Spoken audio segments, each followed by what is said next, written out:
महिला, जिसे स्त्री, नारी, औरत जैसे अनेक नामों से पुकारा जाता है, स्त्री ईश्वर की वह सबसे खूबसूरत रचना है जो कि प्रकृति को चलाने में अग्रिम भूमिका निभाती है। लेकिन दया और ममता की मूर्ति स्त्री सदियों से ही पुरुष के वर्चस्व के आगे दबी हुई दिखाई देती है। एक स्त्री को ममता और प्रेम का आचरण धारण करने वाला कहा जाता है, लेकिन यह भी एक कटु सत्य है।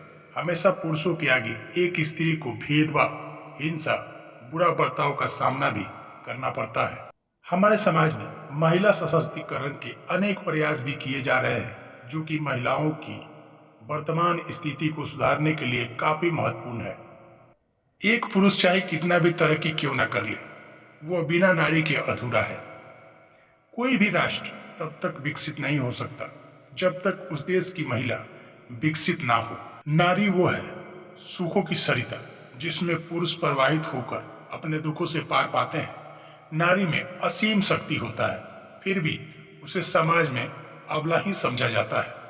जिस आंगन में स्त्री का निवास नहीं होता, वह आंगन नर्क के समान होता है। जहां नारी को शक्ति मानकर पूजा जाता है, वहीं सच्चे मातृत्व का सुख विराजते हैं।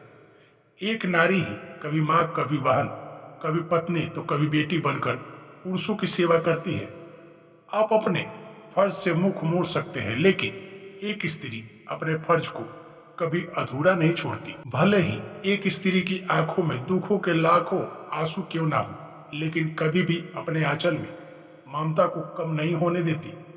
एक स्त्री ही है जो अपने पूरे जीवन को सिर्फ दूसरों के लिए जीती है। एक स्त्री से ही घर की शोभा बनता है। जिस घर में नारी को सम्मान मिलता है, वह घर हमेशा खुशियों से भरा रहता है। स्त्री ही घर को स्वर्ग बना सकती है।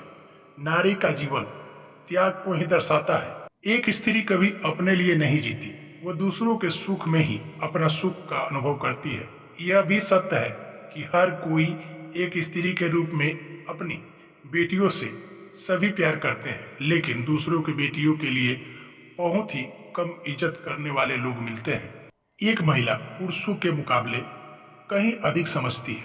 औरत को प्यार से जीता जा सकता है, लेकिन स्त्री को समझने में पूरी जिंदगी आपकी खत्म हो सकती है।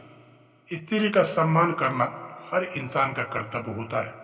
दोस्तों, वीडियो अच्छी लगे तो मेरे इस चैनल को लाइक और सब्सक्राइब जरूर कीजिएगा।